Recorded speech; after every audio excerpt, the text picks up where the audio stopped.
Olá, gente! Chegou a hora do programa Raízes Jornalismo Cultural, que hoje entrevista o artista plástico Diego Elcuri. E o programa Raízes Jornalismo Cultural começa já.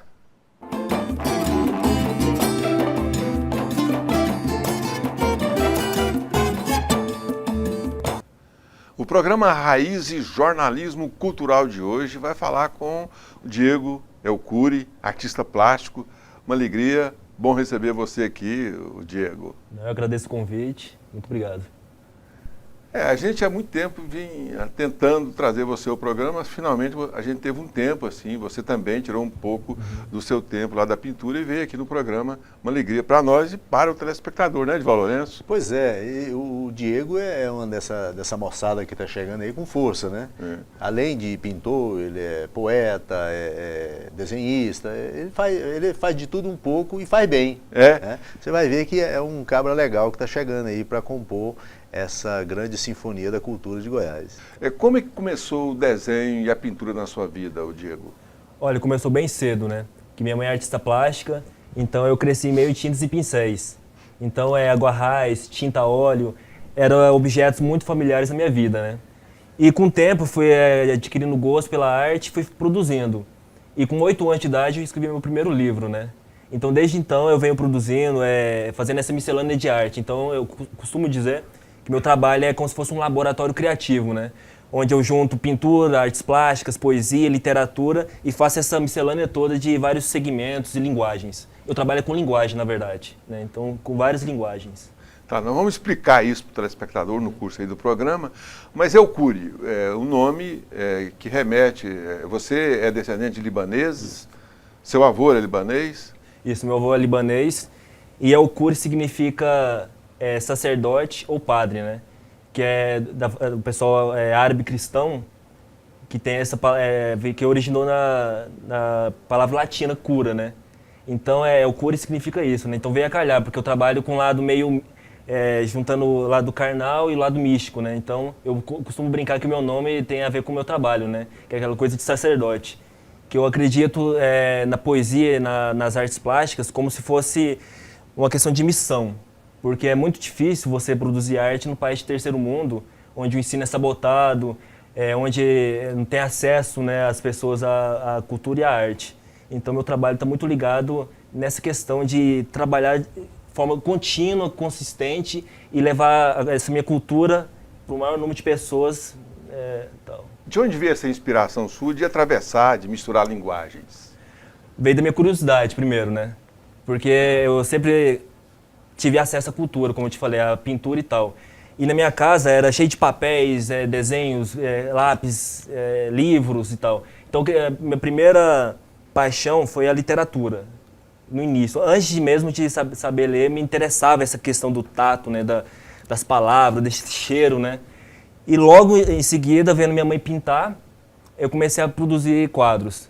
Então eu venho há muito tempo produzindo pintura, artes plásticas, e a cultura de rua, né, que depois desse estudo contínuo, eu comecei a transitar as ruas e começar a ver a vida comum do ser humano e tentar resgatar para minha arte o lado cotidiano e idílico da vida, né? E também o lado subversivo, que eu tenho também uma ligação com a contracultura, com psicodelia, né, com o movimento Woodstock, com todos esses grandes movimentos contraculturais, que é a minha gênese, da onde que eu vim, né? E você nasceu em qual cidade? Eu nasci em Orizona. De Orizona, você já veio para Goiânia com essa vocação para ser artista aqui? Em Orizona eu mudei com 8 anos de idade. Foi na época que eu escrevi meu primeiro livro. E de lá eu fui para Goianeira. E Goianeira eu fiquei um tempo, conheci alguns artistas, né? Meu primeiro contato foi, por exemplo, com Papas, que é um artista que mora em Goianeira. E criança eu vi ele pintar, ele era amigo da minha mãe. Então, em Goianeira tinha essa particularidade de ter artistas plásticos, poetas e tal. E logo eu vim para Goiânia, né? E Goiânia eu achei muito interessante, que aqui é um celeiro muito, muito rico, né? Então, conheci vários poetas, vários artistas plásticos, músicos. E por isso que eu também tenho um trabalho de entrevistar artistas, né? Então, eu entrevisto gente de Goiânia, gente de fora, porque eu quero cada vez mais que a cena cultural fica forte, e para isso os artistas têm que juntar suas ideias, seus conceitos e criar uma identidade, né, com a população e tal. A sua mãe continua nas artes plásticas? Continua, é a obsessão dela, né? Ela produz assim, vorazmente o tempo todo, e ela até produz muito mais intensamente que eu, porque ela 24 horas, né, quase. Como é que é o nome da sua mãe? Sumaya Okuri, né?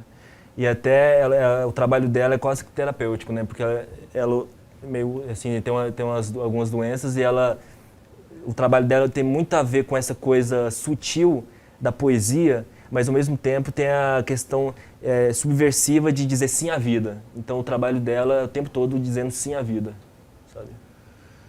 Bacana, e o programa Raiz e Jornalismo Cultural de hoje fala aqui com o Diego Elcuri, artista plástico. Nós vamos para um rápido intervalo e a gente volta já já. Não some não.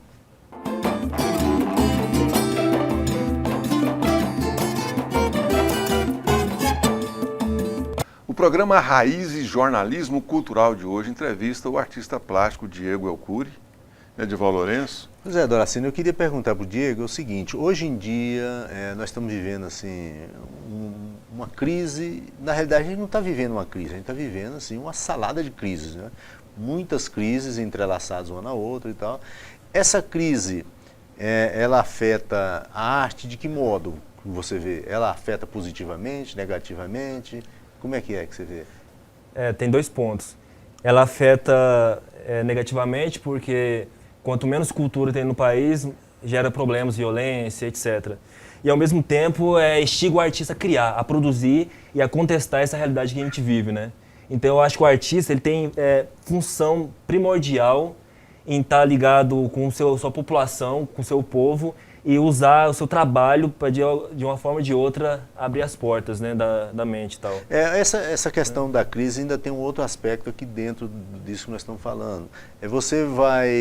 Você cria a sua obra de arte, talvez até com mais criatividade, em razão da instigação de que a crise leva você a ser mais criativo e tal, mas aí você, para poder viver, você tem que vender a sua arte. Aí você vai para o mercado está em crise, não compra a sua arte. Como é que fica essa questão?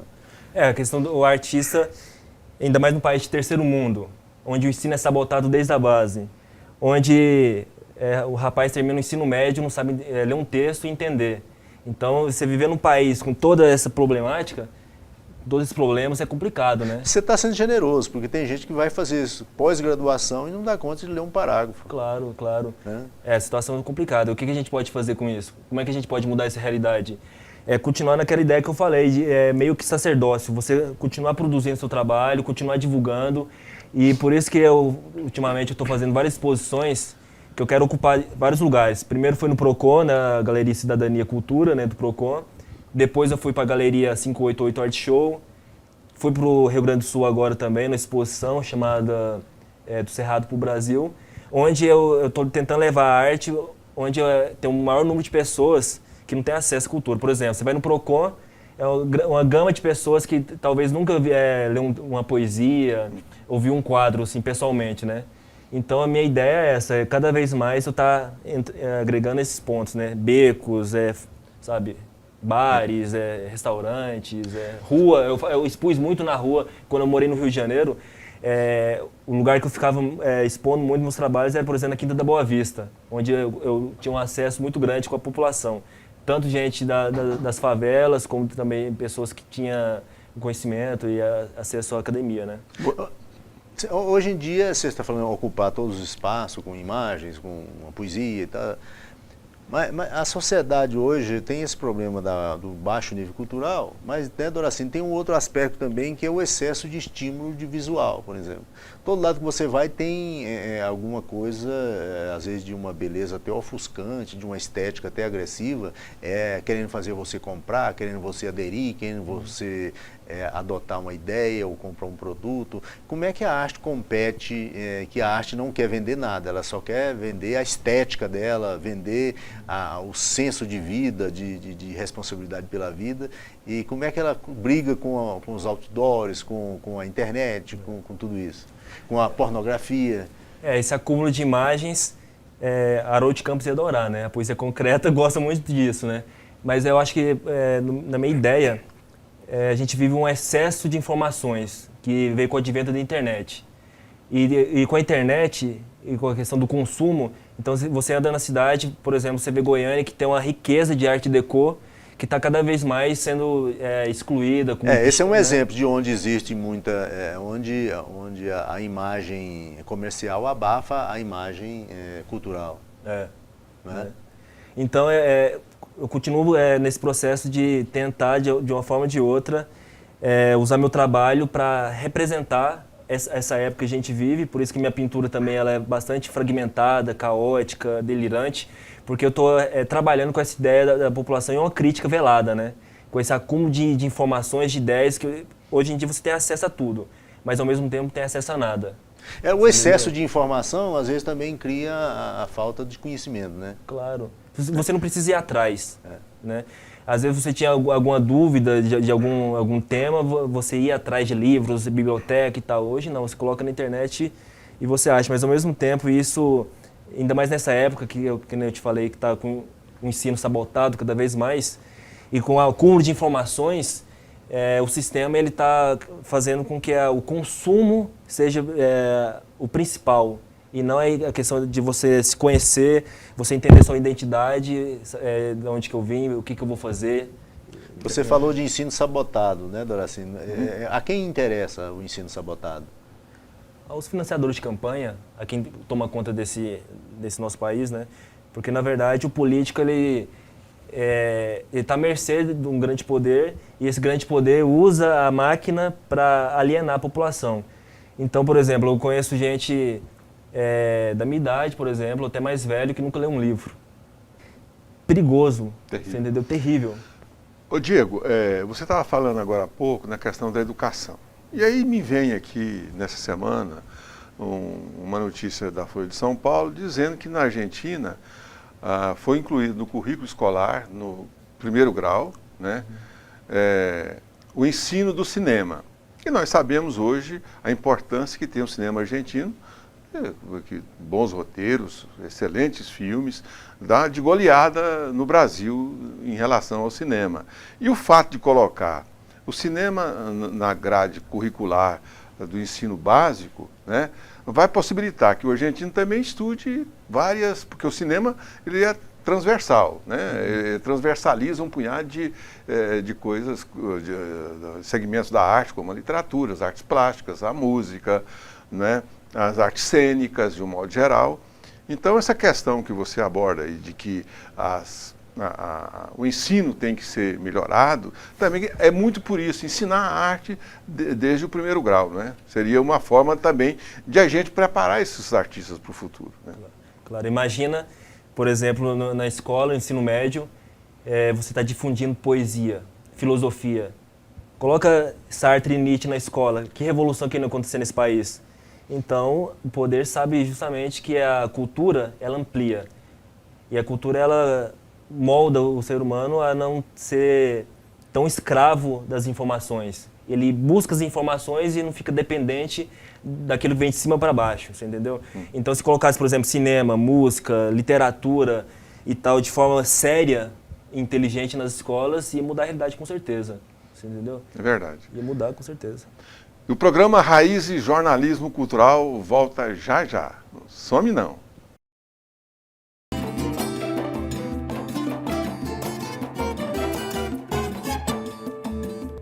O programa Raízes Jornalismo Cultural de hoje entrevista o artista plástico Diego Elcuri, Edival Lourenço. No bloco anterior, vocês falavam da poluição das imagens e que a imagem acaba encobrindo uma série de coisas importantes, e você citou, o Diego também, a Arte Déco em Goiânia, né? Então, a gente percebe hoje nas redes sociais, na internet, uma linguagem muito conflagrada, quer dizer, há muita discussão, há muito ódio. Qualquer postagem que se faça tem muita gente contrária e muita gente a favor, mas assim com um ódio muito, muito grande, né? Na sua arte e da sua vida cotidiana, já que a sua arte nasce um pouco das ruas, o que te causa indignação? É complicado, muita coisa. Porque a minha vida é anticonvencional, totalmente anticonvencional. E o meu trabalho é anticonvencional também. Então, o que me causa bastante revolta e que me faz produzir é você ver, por exemplo, um mendigo em situação totalmente deplorável, enquanto uma pequena parte da população está vivendo bem e manipulando a grande massa para que essa realidade continue dessa forma, né? Então, a violência, o descaso, a cultura do ódio, porque eu acredito, como Platão, que a dialética seria o meio melhor para você evoluir, né? Porque você debate com outra pessoa que tem uma ideia diferente da sua e no final das contas ambos aprendem, né? Hoje em dia não, hoje em dia você tem uma ideia e antes de você dizer realmente o que você pensa, aí já vem a questão do ódio e do sectarismo, né? Eu acho que o sectarismo está muito grande justamente pela falta de cultura, né? Hoje você tem a tese e a antítese, mas não chega a uma síntese, né?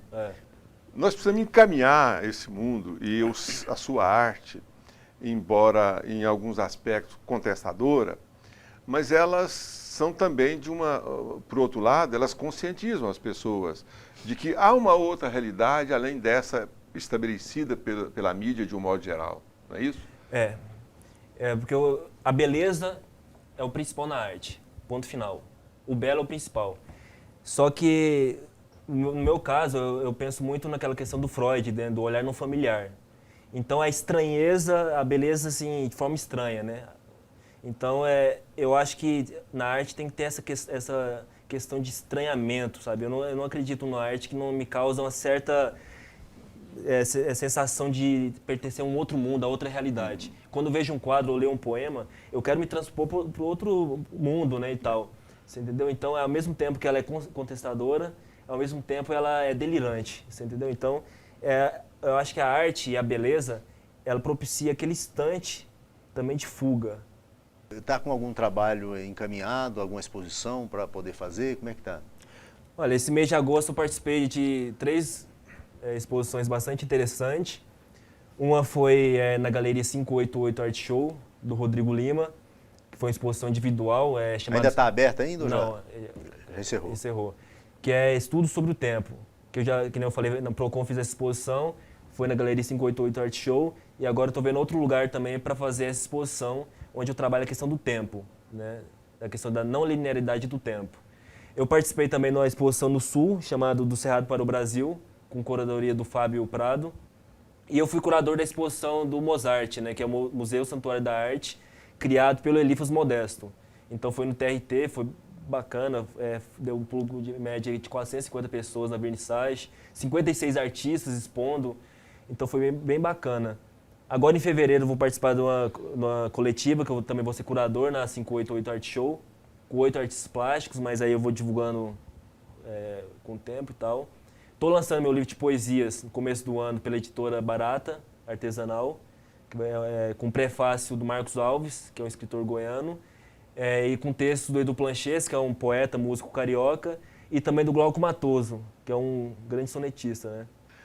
Bem, nós vamos chegando aí ao final do programa Raiz Jornalismo Cultural. Passou rápido essa conversa com o Diego Elcuri, que é artista plástico e falou sobre várias nuances da sua arte, do seu trabalho, de poesia e de outras questões também importantes aqui no programa e presença aqui no Raízes Jornalismo Cultural. Diego.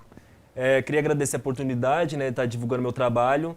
E quem quiser entrar em acesso com a minha arte, é só entrar no Facebook, que lá tem várias fotos de quadros, materiais, e é isso. Continue divulgando arte, chamando artistas, que a gente agradece. Vamos embora? Pois é, rapaz. Vamos embora. Hoje realmente é uma alegria receber o Diego Elcuri aqui para poder falar da sua arte, das suas ideias, né? Você viu que realmente é um rapaz que tem um potencial muito grande, um jovem que vai trazer muita coisa boa para a arte de Goiás, né? E obrigado a você e que você tenha uma ótima semana. E continue aqui na programação da PUC TV. Se você for de sábado, depois do programa do horário político, Clube-te. Se for no domingo, depois do programa Raízes Jornalismo Cultural, a equipe mais qualificada do esporte goiano, que é PUC TV Esporte, sob o comando do Pasquetto. E a gente se vê no próximo programa. Até lá!